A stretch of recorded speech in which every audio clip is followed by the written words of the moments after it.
Good morning, and it's time for me to do another reading for Workers' Chamber, Part 8. Nevertheless, the number of strikes rose so that by 1969, the number of days lost through strike action had tripled compared to the period before the election of the Labour government in 1964.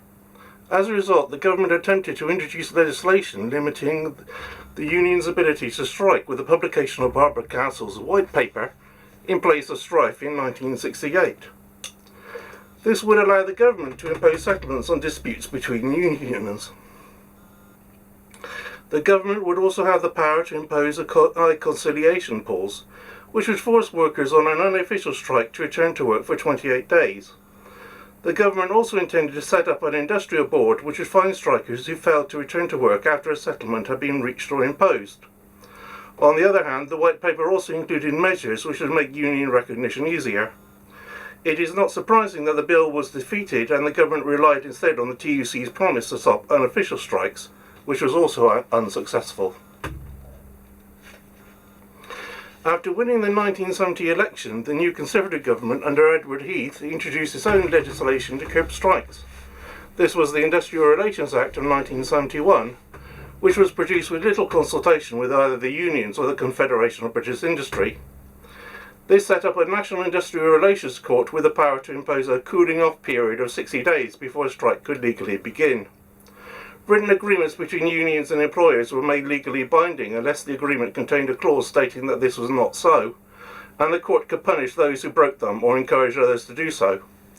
Unions were required to register with a new registrar of trade unions and employees associations and submit their rules in order to retain their legal recognition.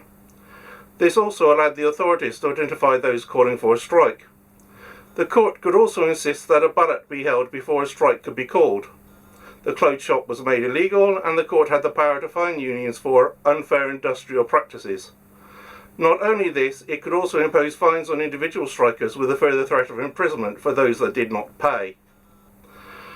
The law was partly based on contemporary American legislation. British trade unions believed that their American counterparts were prepared to accept such legislation because the law, for its part, officially recognised them as bargaining partners with their employers. This was resented in Britain because the unions were proud that they had won a comparable position without the law's support. It was widely believed that the government could manipulate the economy in any manner it chose. At the time the bill was going through Parliament, unemployment was rising, and it was believed that the government wished to weaken the working class by creating a reservoir of unemployed workers. The bill was considered to be part of the same process, as it was suspected to be intended to force the trade unions to serve the employers by providing a suitably disciplined labour force. The Act provoked widespread opposition from Labour and the trade unions. The TUC imposed a boycott on union registration.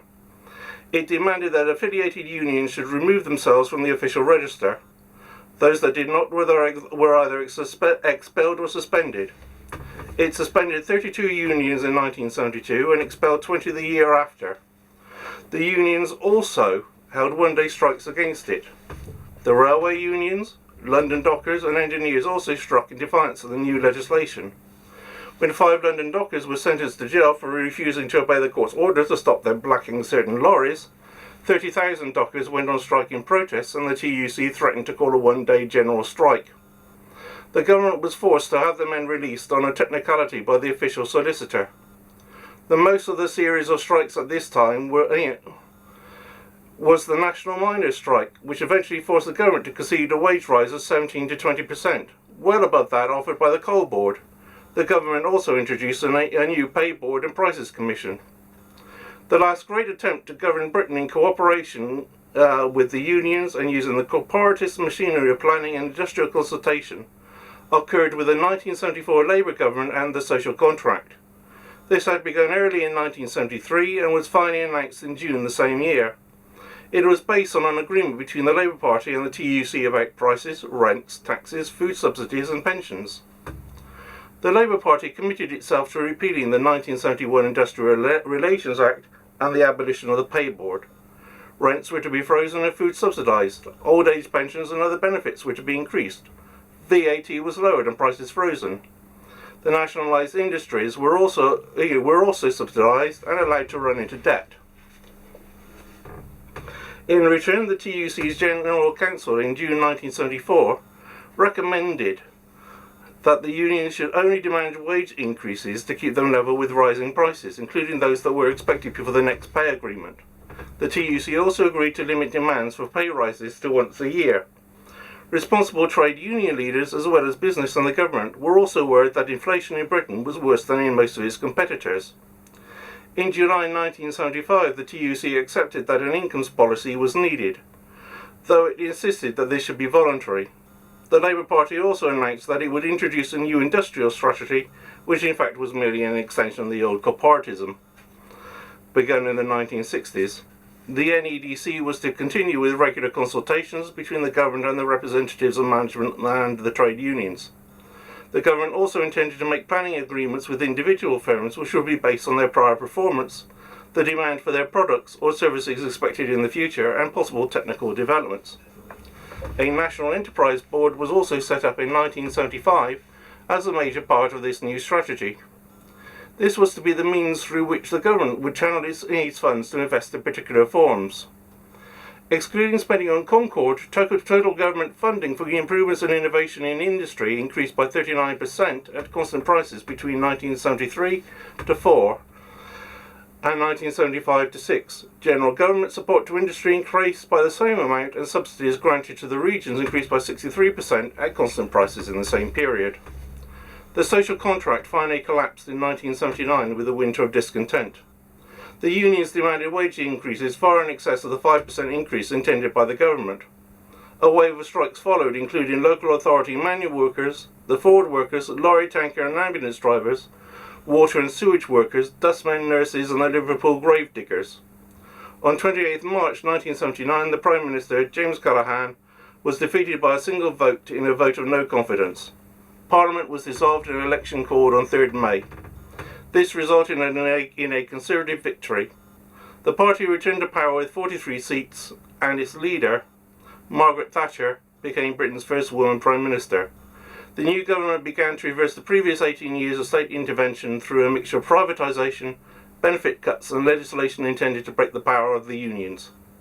The winter of discontent has also entered British folk memory as a dire warning about the destructive power of the unions, and is used by Conservatives to justify further attacks on them, aimed not just breaking their power, but destroying them utterly. Britain was not the only country to attempt to control economic development and wage increases through a system of cooperation between the government, industry and the trade unions. Many other countries across Europe also adopted similar measures. In 1959, Austria set up its own Paritätische Kommission für Lohn- und Preisfragen, or Parity Commission, for questions of wages and prices. Successive Austrian governments were committed to cooperation of all forces under a system of Sozialpartnerschaft. 6 years later, a subsidiary council for economic and social questions, the Beirat for Wirtschafts- und Sozialfragen, was also founded to deal with these issues. 78. Workers' controlled and producers' chambers in communist Yugoslavia.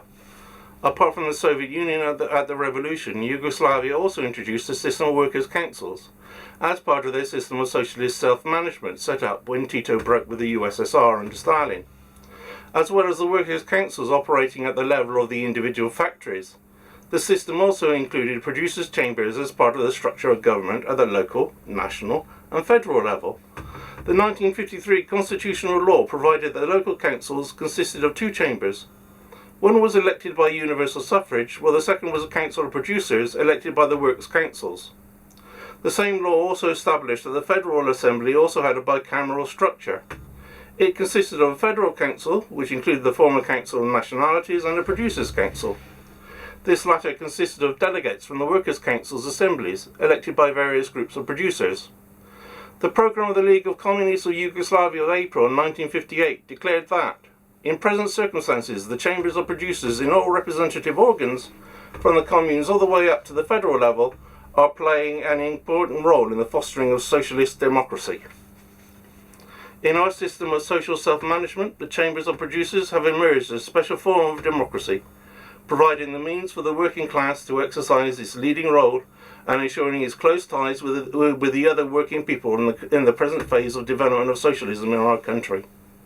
The Chambers of Producers play an important economic role by providing a vital link with practice and the needs of productive and other economic organisations, cooperatives and economic and social institutions. The Chambers of Producers greatly facilitate communication between the centre and the grassroots, the adoption of more appropriate and effective social economic measures, the removal of red tape and bureaucracy in business, and the overall economic education of the direct producers and indeed of everyone engaged in the economy.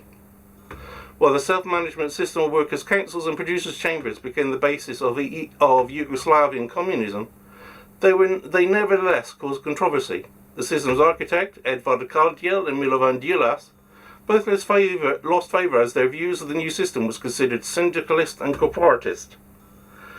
Partial nationalisation to end corporate influence in Parliament.